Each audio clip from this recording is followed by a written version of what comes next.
you remember when we were getting arrested because we refused to take that $50 million sponsorship contract, which made us basically gay, and we refused to take it? Yeah. Because they told us effectively. In fact, let's just tell them how it is.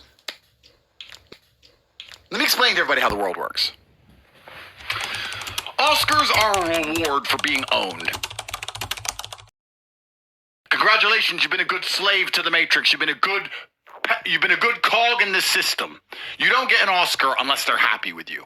How and why would they be happy with you?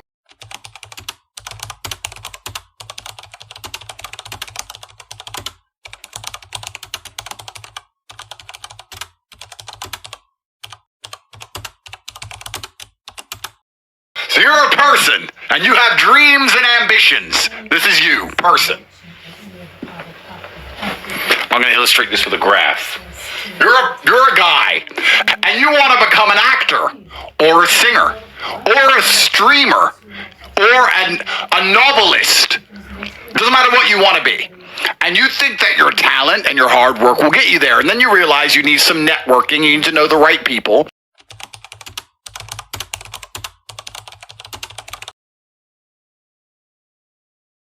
Normally, if you want to get famous in any sphere, there is gatekeeping. So let me give you some examples. If you want to become a famous streamer, you can't say anything against the Matrix or YouTube will stop you. Yes. There's a wall. This is the wall. And at some point, the wall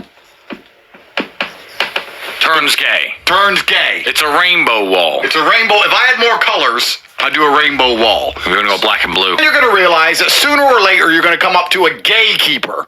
And a gatekeeper is either going to be a publicist, a manager, an agent, a production company, a streaming platform. It doesn't matter if it's YouTube. It doesn't matter if it's Warner Brothers. Sooner or later, for you to be well known, you're going to have to do a deal with the people who are in charge.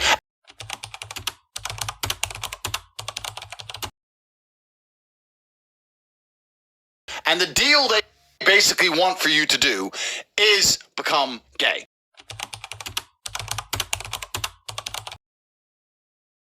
You can only get so large until you hit that wall.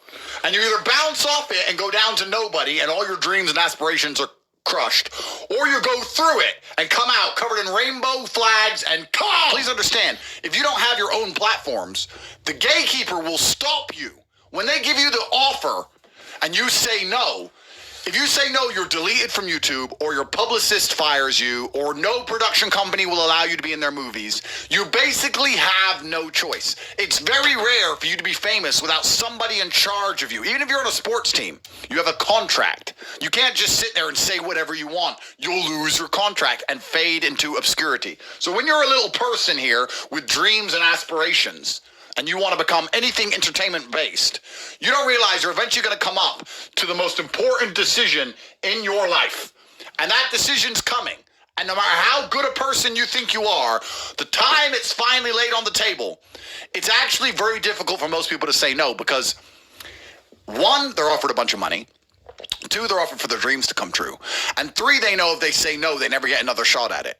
And these people don't want to give up on everything and go work in McDonald's. So they sit there and go, oh, you know, everyone else does it. Maybe it's not so bad. Because they're not principled men like my brother and I. I want to make something clear. I was saying this morning on Twitter how John Cena, yesterday at the Oscars, was doing his humiliation ritual to satisfy his gay paymasters. And everybody's saying, oh, maybe he's just promoting a movie. Maybe. Let me tell you something. I don't care what movie I'm in. You could not convince me to do that. You could not convince me to do anything fruity or weird. It doesn't matter what movie I'm in because there's no need. I can promote it other ways. I won't do it because my principles are too strong. So to say he's only promoting a movie is still agreeing with me. You're saying he's promoting his movie for money because he sold a soul to his gay paymaster. Well,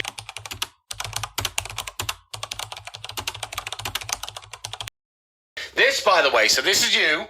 This is a gay paymaster. So this is a random, not trying to be anyone, not related to anyone. It's a black guy with sunglasses holding wads of cash. Let's say he's a music producer because he looks pretty cool. And he's telling this guy who's straight to suck his big black penis so he can get sexual blackmail. Now, obviously, this is just a random drawing I drew. This is not supposed to be anyone. Let's call this guy Duff Paddy. Duff Paddy. Duff Patty. Because, yeah, when you cross the gay line, He's Irish. guys, once you cross that line, not only do you have to promote the garbage they want you to promote, they then have endless blackmail on you. Yeah. And they control you. You better suck this dick. Right. I think someone else has actually highlighted this to people before. This guy's G of the Week. G of the Week. Love him. Absolute legend. G of the Week. G of the Week. Cat Williams discusses the ritual of putting on the dress on Joe Rogan. Show me one person that ever wore a dress in Hollywood unsuccessfully. Check this out. So like when I be like, oh, these guys are wearing dresses, and everybody's like, oh, he keeps talking about people wearing dresses. No, it's not. That is a weird thing. It's not like that. Look at it from a different way. Look at it. Show me one person that ever wore a dress in Hollywood unsuccessfully. That's how you understand what a ritual is. Show me somebody in Hollywood who's ever worn a dress unsuccessfully. Yeah, because you think in the normal realm of life, let's say you're a kickboxing businessman, okay? And you're not in Hollywood. Yeah. And you start turning up to your kickboxing shows and press conferences and also business meetings wearing a dress. Yeah. You're going to be laughed out of the promotion and laughed out of your job. And no one's going to do business with you. So in the real world, wearing a dress can backfire. Not that I've tried, but I imagine it can backfire.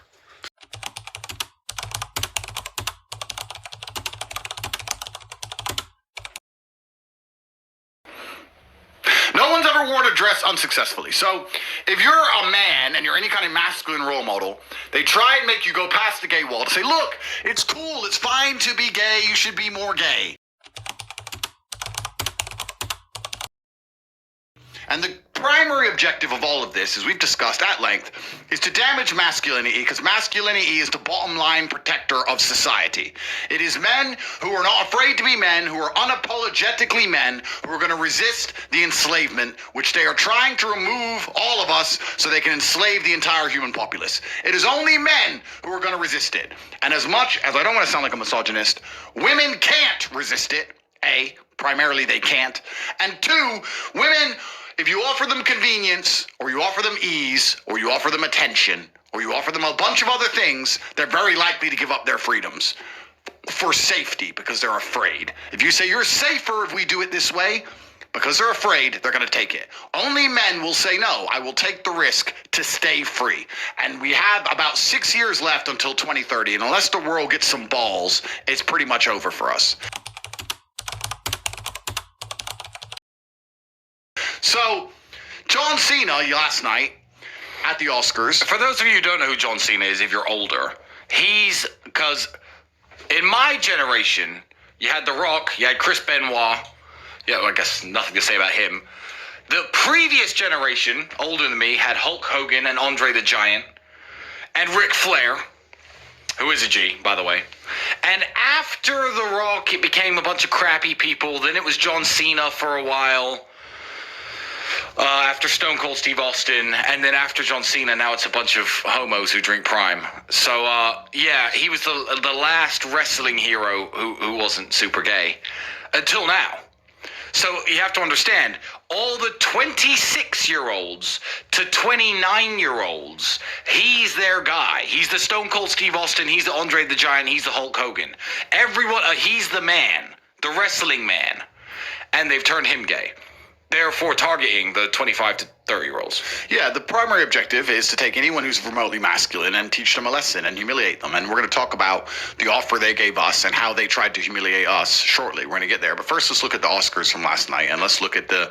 And anyone who doesn't understand how these satanic cults work, it's very simple. It's like a fraternity. You have to go through a ritual or go through some degree of initiation before you get to become a member. And they want to humiliate you. They want you to demonstrate that the ideology they hold and your adherence to their ideology and your desperation to be linked with them is more important than your personal pride. Because pride is in and of itself a barrier. If you're a proud man and you stick up and believe in certain things, your pride is what's going to allow you to resist enslavement in general. You can sit and say, no, I'm too proud to allow this to happen to me. I'm too proud to allow this to happen to my family. They don't want you to be proud. They often say pride is a terrible thing and you should get rid of it. It's proud men that built this world. When you're proud of the work you do a better job. When you're proud of your body, you're in good shape. When you're proud of your family, you take care of them. They try their very best to remove the idea of pride. So you have nothing to be proud of, because then you're malleable, you're empty goo. It's almost where they like can they- inject the slave programming directly into your at a cellular level, and you'll just mold into anything they want you to be. Man, woman, Democrat, Republican, who knows? You just change. It's almost like they even hijack the word pride. It's almost as if they've taken a very important word and hijacked it. That's extremely interesting. It's almost as if they've hijacked something as simple and innocuous and appealing to children as a rainbow. Yeah, I mean, a symbol of God's covenant with man in the Bible, a very important religious symbol. It's, I mean, Very interesting. very interesting. So they don't want you to feel pride, because it's pride that's going to give you bravery. And please understand that we need bravery in the world now more than ever. It's very difficult for anybody to achieve anything of significance, especially when resisting enslavement, if they are not brave. In fact, Elon tweeted something, which I want to show everybody because it was perfect. Almost perfect. There was a slight edit I would have put on it, but let me find it. Can you build space rockets, though? No, I can't build space rockets. So I do have a lighter shaped like a space rocket, but Elon made that also. I didn't even watch the Oscars. Why am I here? Trying to help people understand what's going on right now is like going back into a burning building to pull someone out, only to have them keep punching you in the face and demand evidence that the building is on fire, even after they admit they can see some flames. There's no denial of any of the things we've said. We're no longer conspiracy theorists. We're no longer crazy. In fact, even the MSM doesn't call us conspiracy theorists anymore. They call us right-wing or extremists or some garbage. But they no longer call us conspiracy theorists because they know that it's not a conspiracy. And I want people at home to understand, based on the last emergency meeting, we were talking about how they're going to try and do what they intended to do out in the open, as opposed to lie to us and guide us in nicely. I want you to understand that the game has now changed. Previously, we were playing poker, and we didn't know their hand. And we had our hand, and they had theirs, and we didn't know their hand, and the game was rigged. We're no longer playing poker. We're playing chess, because we can see all their pieces. We know exactly what they're going to do. The problem is, we don't know how to stop it. In chess, it's not a matter of not being able to see your opponent's attacks. It's a matter of not being able to stop your opponent's attacks. So we've moved from poker to chess. It's very obvious now. So they build up masculine figures. I'm sure John Cena, when he wanted to become a wrestling superstar and get really muscly and get in fantastic shape and run around being a big, strong man beating everybody up, when he had all these dreams and aspirations, he didn't intend on ending up walking around naked or putting on a dress. There's a video of him with Jimmy Fallon wearing a dress. We need that video. But that wasn't his intention. But then he gets to the gay wall. He goes to a party of Duff Patty. Yeah. He goes to a party. All of a sudden, starts listening to Meek Mill, whatever. All of a sudden, he crosses the wall, and now he gets to go to the Oscars. How often do wrestlers... Okay, he's an actor now. Of course. He moved from wrestling into acting. No, he moved from wrestling into gay sex. Nice. Into acting. Smart. Don't forget the fucking steps. wall, you're right. Gay wall. Now he's an actor, and now he's at the Oscars. How many people in the WWF really get to go to the Oscars ever? No, they've elevated him, and all he had to do in return was throw away all of his pride, because it is a man's pride that's going to allow him to resist enslavement. I am too proud. When we turned down our $50 million, it's because we were too proud to start dressing weird and saying things we didn't believe in. If you're not a proud man, you're easily bought. Oh my God, a naked guy. Wow. You know, look at all those fucking actresses sitting in the crowd. Oh my God. This is so funny. It's not even fucking funny. Where's the joke here? Not only is he humiliating himself, and we all know why, but they're trying to pretend it's a joke. What's funny? Why doesn't anyone sit there and go, children watch this show. Why is this dude naked? This isn't even funny. Where's the joke in it? Why are all those? Well, you know, it's not a joke, because him sitting there, hey, I don't really want to do this, it's embarrassing. It's true. It's probably the most legitimate part of the entire fucking skit. We're cutting on X now. You can find us exclusively on Rumble at Tate Speech. Come to Rumble urgently at Tate Speech, and make sure you download the app and subscribe to the channel. It's an emergency. Emergency meeting. So I don't even see what the joke is. I sit there and all these people are laughing. He's naked. Clowns, bro. And then Cena's been doing this shit for years. He threw away his pride long ago, bro. I don't know what they offered him. You know what's weird about John Cena that I just found out? The chat's saying it, and I did not know this. John Cena, and this is very weird to me. Very weird, because what's the whole point? What's the eventual most important purpose of life when you're strong and fit and successful? What do you need to do, Andrew? Reproduce? John Cena is a 46-year-old man who has no children.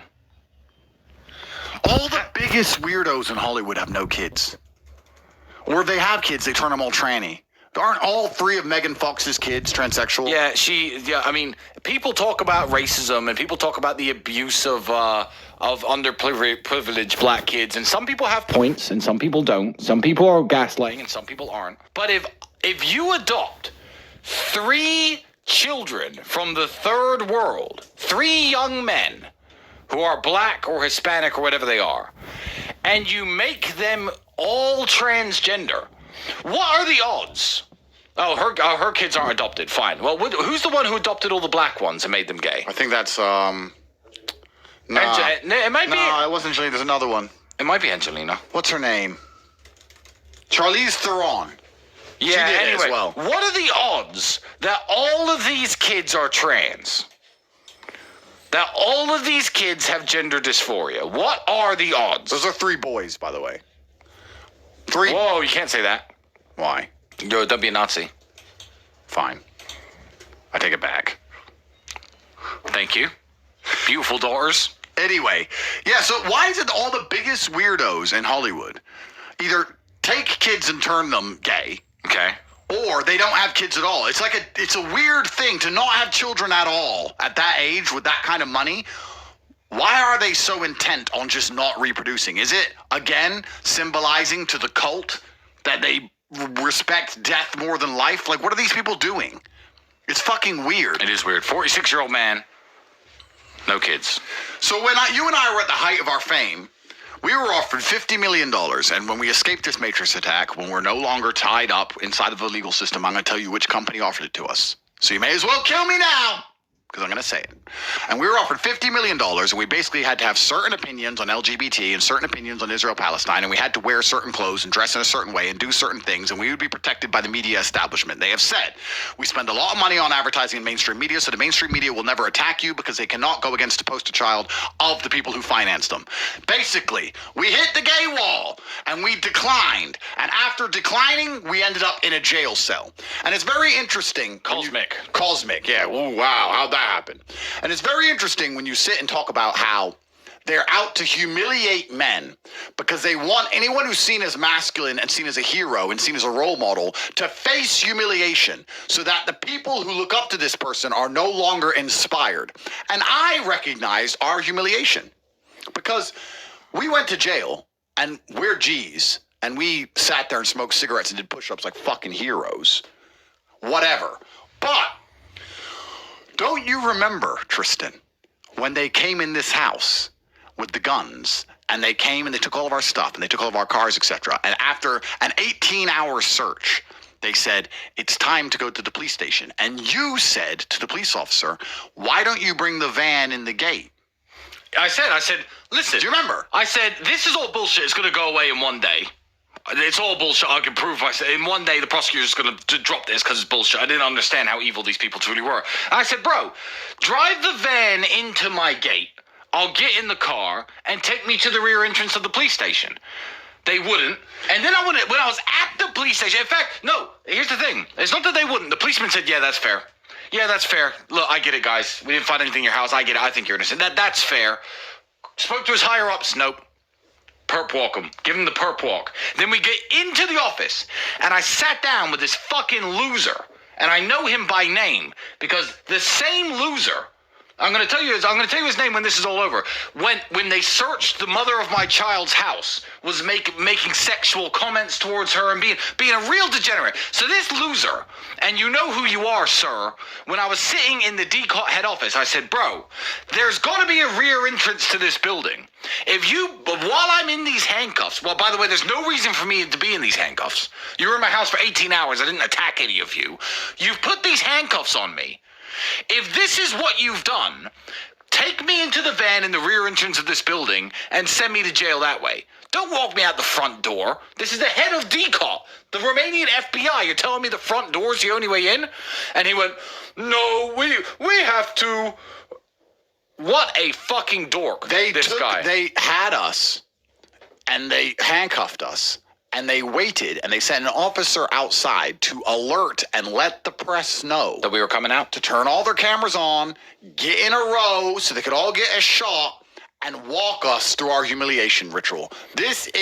And when Tristan said to him, why can't you bring the van inside? Why can't we do this privately? Because this is all going to go away because we've done nothing wrong. And I said to the officer, yeah, why are you out there organizing the press? And there was a female officer, and I won't say her name, who had a smile on her face. Yeah, I know who. She thought it was funny. Here we are. This was all funny to them because it was all set up on purpose because they wanted to humiliate us. This was our humiliation ritual right here. The Matrix has attacked me.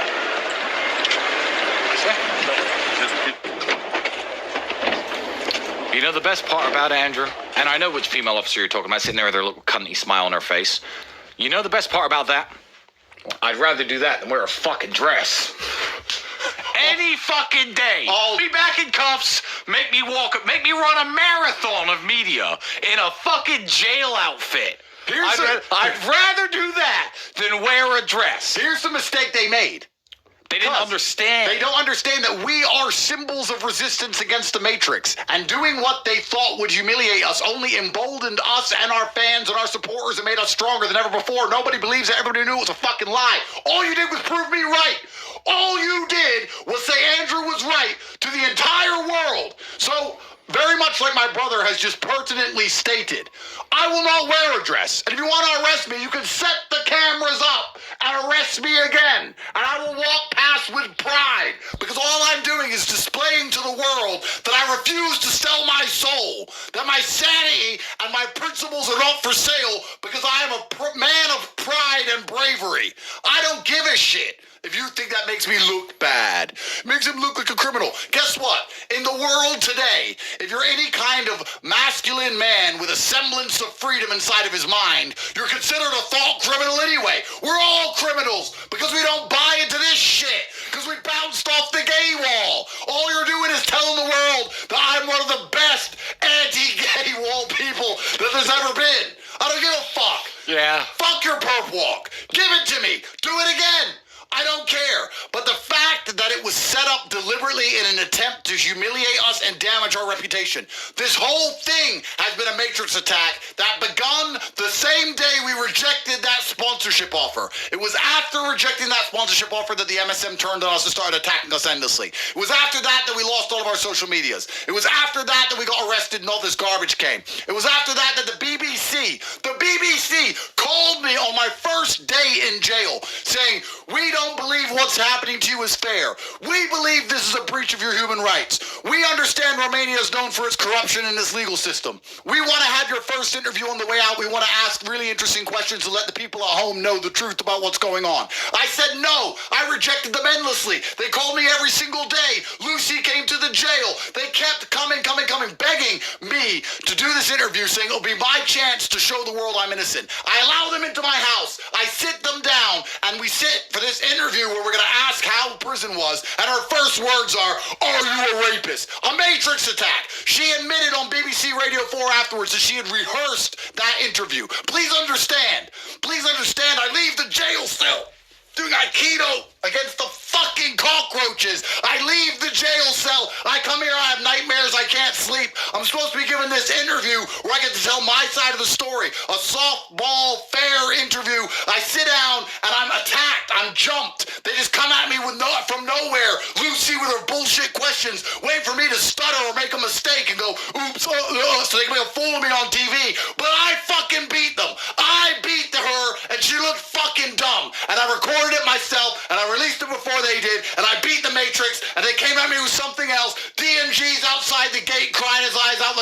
shit bitch. They can't stand us. And they're trying to this day to find new ways to damage and humiliate us because we're symbols of resistance. You're right. So And No, and you're they right. keep trying. Yeah, you're right, because the perp walk didn't have the effect it wanted. The Lucy interview didn't have the effect it wanted. The DNG's weird documentaries don't have the effect they wanted. The fake people in the UK making up fake stories don't have the effect they wanted. Nothing is having the effect they wanted. Nothing.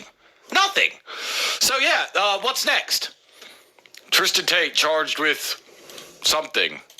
Good luck. Perp walk me again. They're my mortal enemies. The Matrix. The Batman origin story, chat saying. They're my mortal enemies. They fucking tried to get me.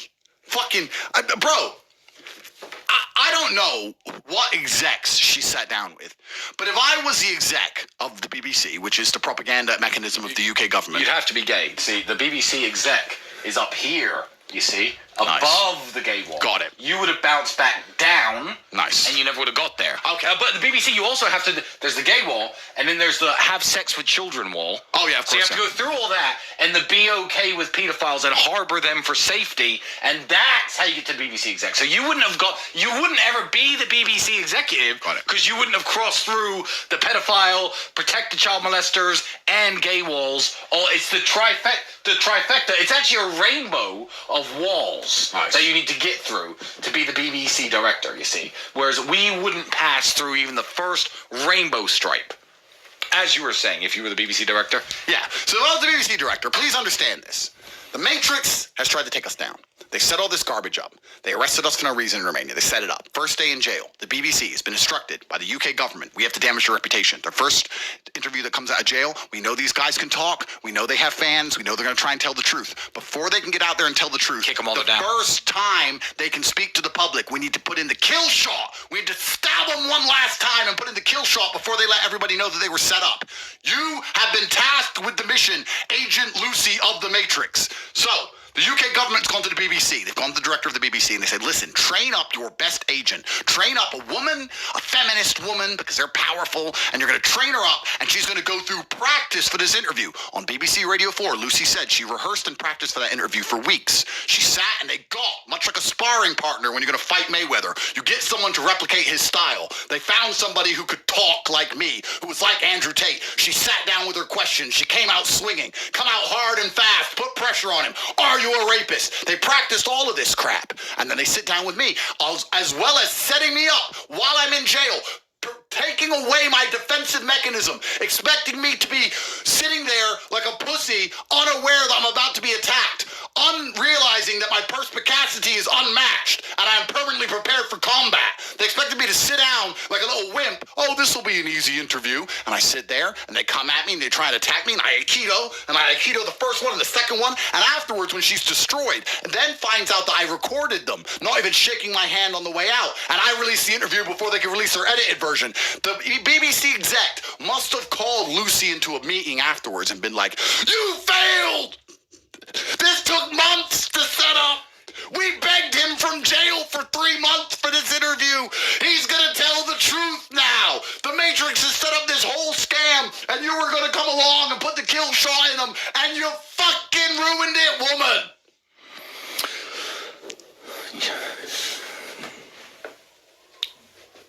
Lucy. Nice. Nice.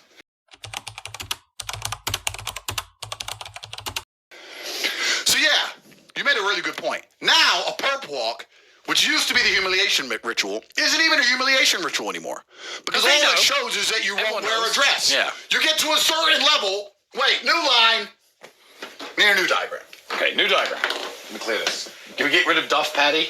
Ooh, if you're brave enough. Fuck you, Duff Patty. He's a gangster, bro. Fuck you, Duff Patty. I ain't sucking your black penis. Nice. Not interested, Duff Patty. This is you. You have dreams and aspirations. And you're walking along the path. And then the path splits two ways. Okay. The path splits in two directions, and you can make a choice.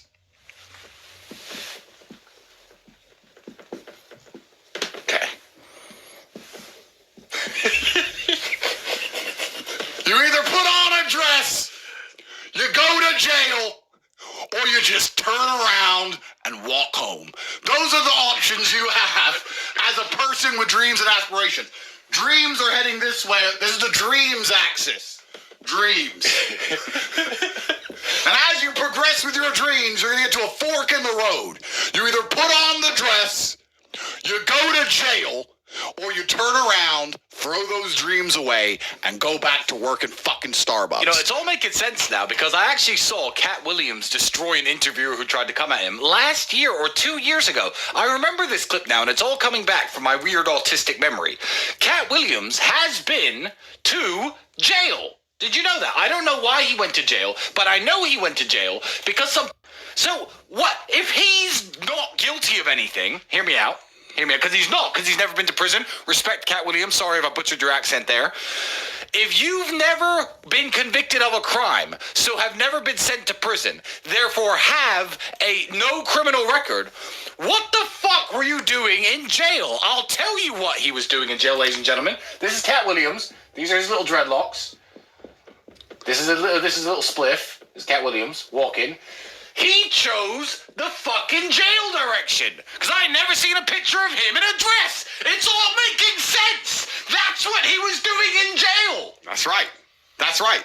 So now, for all of you people at home, do you have dreams and aspirations? Because they can't put us all in jail. So if you resist like we do, then eventually they're going to have to come up with a new solution for the jail. We could change the culture, but you have to ask yourself, and this is a very important question. I want you to be deadly honest. I want you to look yourself in the eye. Would you turn down $50 million? Would you turn down $50 million and fame and protection and all of your pathetic, stupid sexual desires that you have inside of your stupid little mind to be satisfied? Would you turn down the life of a king in these hidden secret societies owned by Satanists and endless finance for your principles and for your pride? Because a lot of you will say you would. But the truth is, most of you would not, because most of you are liars and cowards, and that's why bravery is so important. We need so many people to choose jail when they get to this choice that they can't put us all in jail anymore. Mm-hmm. Because this choice is coming for everyone. Good. And if you have any kind of dreams or aspirations, you're going to get there.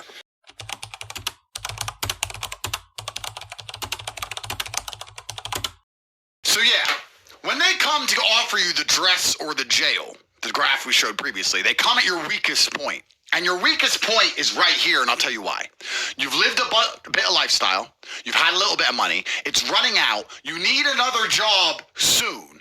You can't stop being an actor, because if you go to work in W.H. Smith's, people come up to you and say, bro, weren't you in Top Boy? Why the fuck you working in W.H. Smith? And everyone will make fun of you forever, and you'll be on TikTok. Humiliation ritual. People are mocking you. So you have to stay an actor, and you're running out of money.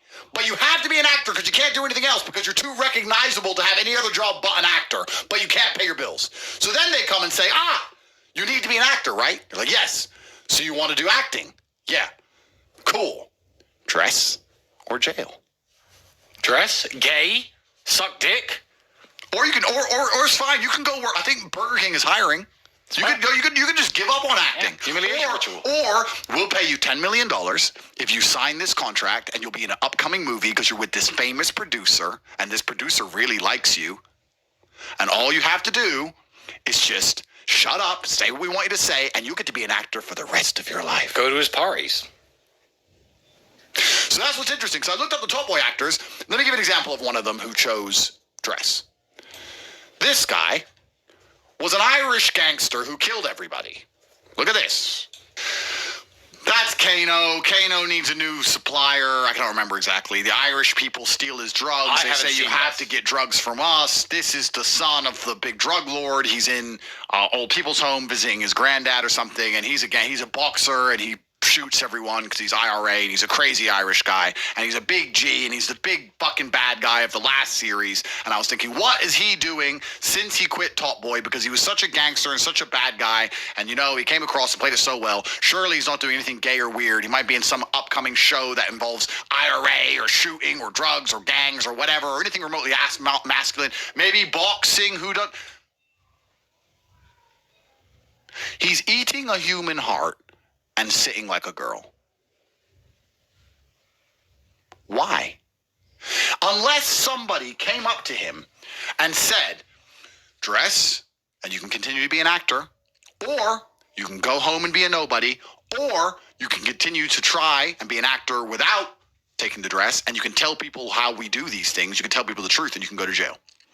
Why else would anybody in their right mind be inspired to get a fake human heart and pretend to eat it and sit like a girl?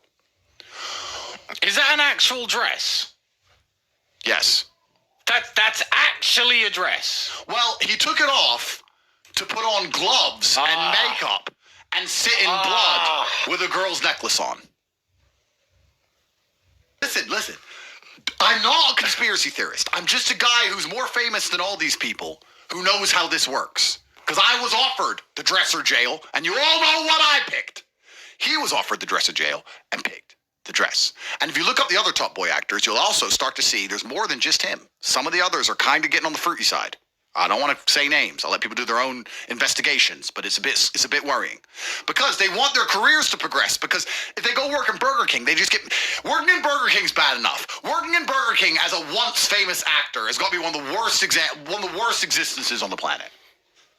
Yo, Top Boy, yo, fries, please. And the English are the worst. We'll make fun of TikTok. Yo. Yeah, the English are the worst. Got food. Yeah, I get it. I get the reference. See that? I'm smart.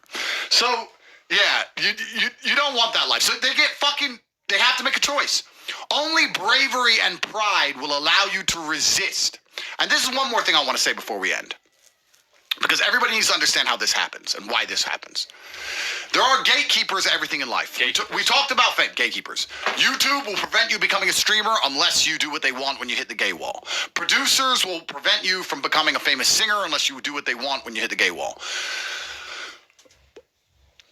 Managers or directors will prevent you from becoming a famous actor unless you do what they want once you hit the gay wall. There's this gay wall that prevents you from having any influence. Now, you can have an important job and you can even get paid a lot of money, but they're scared of influence. They don't want people to look up to you and listen to you when you speak because your ability to speak freely is directly correlated with your insignificance, and you're only allowed to talk if nobody listens.